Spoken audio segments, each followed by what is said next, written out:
বিসমিল্লাহির রহমানির রহিম। PhD two HTML Bangla টিউটোরিয়ালে সকলকে স্বাগত জানাচ্ছি, আমি মামুন। তো বন্ধুরা, আমরা এই পিএইচডি ফাইলটাকে এইচটিএমএল এ কনভার্ট করব। তো আমরা এইচটিএমএল এ করার জন্য তো আমরা ডেস্কটপে একটা ফোল্ডার করে নেই। এখানে নিউ ফোল্ডার করি, নিউ ফোল্ডার নিলাম, এইচটিএমএল। এইচটিএমএল এই ফোল্ডারে আমরা কাজ করব, এই ফোল্ডারের মধ্যে আমরা সবগুলো রাখবো। তো যেহেতু আমরা এই এই পিএইচডি ফাইলটাকে এইচটিএমএল সিএসএস এ কনভার্ট করতে, তো আমাদের অনেকগুলো ইমেজ ব্যবহার করা লাগবে। তো আমরা সেজন্য ইমেজ নামে একটা ফোল্ডার করি, ইমেজ ইমেজেস করলাম। তো আমাদের একটা ইনডেক্স এইচটিএমএল ফাইল থাকবে। তো আমাদের এক্সটেনশন হাইড করা আছে, তো এক্সটেনশনটা আমরা অন করে দেই।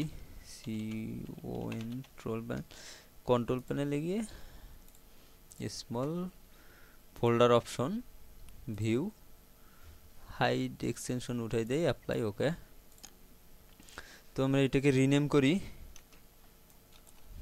ইনডেক্স ডট এইচটিএমএল অ্যান্ড একটি ফাইল নেই সিএসএস নিয়ে কাজ করার জন্য, style style dot CSS, okay. তো আমরা ইমেজগুলো কেটে এখানে স্টোর করি, যে আমাদের এখান থেকে বিভিন্ন ইমেজ নিয়ে কাজ করা লাগবে। তো দেখি এখানে, তো আমাদের লোগো যেটা আছে এটা নিয়ে কাজ করতে হবে। তো এখানে ইমেজ ক্রপ করার জন্য কিছু বিষয় জানা দরকার, যেগুলো আমরা যত ভালোভাবে ইমেজগুলো ক্রপ করতে পারবো, ইমেজগুলো কেটে নিতে পারবো, তত আমাদের ওয়েব পেজের জন্য এটা সুবিধা হবে। তো আমাদের এখানে অবশ্যই লক্ষ্য রাখতে হবে ইমেজটা যেন বড় না হয়, যত পারি ছোট ইমেজটা নেব, সেভাবে কাজ করব। তো আমরা এই চেনা জানা লোগোটা ক্রপ করব। তো ক্রপ করার জন্য আমরা প্রথমে এই সিলেকশন টুল সিলেক্ট করি, সিলেকশন টুল এই যে উপরে দেখি, উপরে অটো সিলেক্টে ক্লিক করলে আমরা যেইটাতে ক্লিক করব অটোমেটিক ওইটার লেয়ার সিলেক্ট হয়ে যাবে। তো আমরা দেখি এখানে লোগোতে ক্লিক করলাম, ক্লিক করার সময় এখানে দেখেন লেয়ারে অটোমেটিক লোগো সিলেক্ট হয়েছে।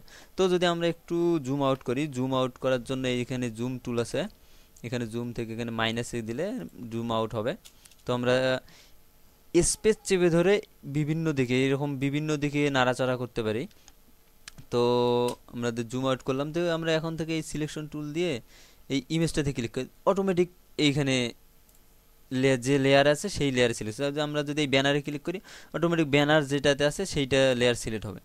তো এটার জন্য আমরা অটো সিলেক্ট করলাম। তো আমাদের লোগো যেহেতু আমরা কেটে নেব, তো লোগোটা কেটে নেই, অটো সিলেক্ট করে লোগোতে ক্লিক করি, তাহলে এইটাই হচ্ছে আমাদের লোগোর জন্য লেয়ার। এখানে বিভিন্ন লেয়ার আছে, যেহেতু আমরা গ্রুপ করছি আমাদের সম্পূর্ণটাই লাগবে। তো আমরা এখন করব কিবোর্ডে অল্টার চেপে ধরে, ভালো করে শুনুন, অল্টার চেপে ধরে এখানে যে চোখের মতো যে চিহ্নটা আছে লেয়ারের পাশেই, এইটাতে ক্লিক করি। তাহলে হবে কি, আমাদের এইটা লেয়ার ছাড়া বাকি যত লেয়ার আছে সবগুলোই হাইড হয়ে যাবে। তো আমরা আবার অল্টার চেপে ধরে এইটাতে ক্লিক করলে আবার সম্পূর্ণ চলে আসবে। তো আমরা এই যে রেখাগুলো তুলে দেই, এই রেখাগুলো ঝামেলা করছে। তো এখানে ভিউয়ে গিয়ে স্ট্রাস উঠাই দিলে লেখাগুলো চলে যাবে। যদি আমাদের এগুলো প্রয়োজন হয় মাপ নেওয়ার জন্য, তো আমরা ভিউ থেকে স্ট্রাস চিক চিহ্ন দেবো, তো চলে আসবে আবার। তো আমরা উঠাই দেই, আপাতত আমাদের লাগছে না। তো আমরা লোগোটা কেটে নেব। এখানে জুম করি, জুম করার জন্য শর্টকাট হচ্ছে কন্ট্রোল স্পেস চেপে ধরে আমরা মাউস বাটনে ক্লিক করলে এটা জুম হবে। কন্ট্রোল স্পেস চেপে ধরে যদি আমরা ক্লিক করি তাহলে জুম ইন হবে। জুম আউট করার জন্য অল্টার স্পেস চেপে ধরে ক্লিক করলে জুম আউট হয়ে যাবে। তো এগুলো বিষয়গুলো জানা দরকার। আর আমরা তো জানি আরও কিছু শর্টকাট আছে, যেমন কন্ট্রোল এ অল সিলেক্ট অল। তারপর যে কোনো সিলেক্ট করা জায়গাকে যদি আমরা ডিসিলেক্ট করতে চাই, তাহলে কন্ট্রোল ডি চাপবো। কন্ট্রোল ডি হচ্ছে ডিসিলেক্ট, এবং কন্ট্রোল এ সিলেক্ট অল। তো আমরা এইভাবে আমাদের এখানে যে সিলেকশন টুল আছে এইটা দিয়ে যদি কোনো নির্দিষ্ট এলাকা সিলেক্ট করলাম, এখন আমাদের ডি সিলেক্ট করার প্রয়োজন হয়, তাহলে আমাদের অবশ্যই control control plus D, control D চাপলে আমাদের এটা ডি সিলেক্ট হয়ে যাবে। তো এদিকে দেখি, কন্ট্রোল ডি প্রেস করি তো ডিসিলেক্ট হয়ে গেল।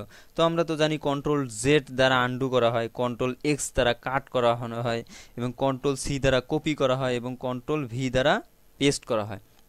তো এই শর্টকাটগুলো আমরা বারবার ব্যবহার করব।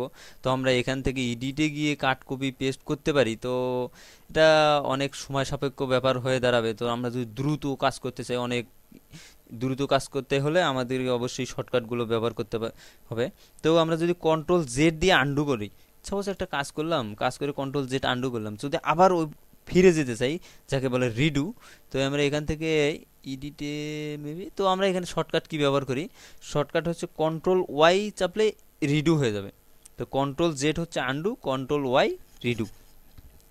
তো এরকম আরও আছে। তারপর আমরা যখন বিভিন্ন ইমেজ একখান থেকে আরেকখানে সরাসরি করব, তো আমাদের লাইন অ্যালাইনমেন্ট ঠিক করার জন্য যদি এইটা দিয়ে আমরা যাবো লোগোতে ক্লিক করলাম, যদি আমরা সরাই, এখানে সরাই বিভিন্ন দিকে যাচ্ছে, এলোমেলো হচ্ছে। তো আমরা যদি চাই যে নির্দিষ্ট অ্যালাইনমেন্ট অনুযায়ী সরাবো, তাহলে আমাদের শিফট চেপে ধরে চাপলে দেখেন এখানে ক্লিক করে শিফট চেপে ধরি, এখন আমাদের অ্যালাইনমেন্ট আমরা যত এদিক নিতে চাই যাবে না, তো এদিকে নিতে চাই যাবে না, তো এটা অ্যালাইনমেন্ট অবশ্যই ঠিক থাকবে। তো এই রকম কাজ করার জন্য আমরা শিফট চেপে ধরে নড়াচড়া করতে পারি। তো বেসিক মোটামুটি এইরকমই আমরা নেক্সট পর্ব থেকে ক্রপ করব। তো আর একটা গুরুত্বপূর্ণ বিষয় সেটা আবার বলে রাখি, সেটা হচ্ছে আমরা যে কোনো সিলেকশন ক্লিক করে অটো সিলেক্ট করে যে লেয়ারে ক্লিক করব, ওই লেয়ারে যে চোখের মতো চিহ্নটা আছে, তো আমরা অল্টার প্রেস করে যদি ওইটাতে ক্লিক করি, তাহলে ওই লেয়ার ছাড়া বাকি যত লেয়ার আছে সম্পূর্ণই হাইড হয়ে যাবে। তো এইভাবে আমাদের অনেক প্রয়োজন হবে, অনেক কাজে লাগবে যখন আমরা বিভিন্ন ইমেজগুলো কেটে নেব নেক্সট পর্ব থেকে। তো এগুলো আমাদের অনেক প্রয়োজন হবে এটা। তো আবার যদি কন্ট্রোল প্রেস করে আবার ওই চোখে ক্লিক করি, তাহলে যতগুলো আছে সবগুলো আবার ফিরে আসবে। তো আজ এ পর্যন্তই। পরবর্তী পর্বতে আমরা আমাদের প্রয়োজনীয় ইমেজগুলো কেটে নেব। তো সকলে ভালো থাকুন, সুস্থ থাকুন, আল্লাহ হাফেজ।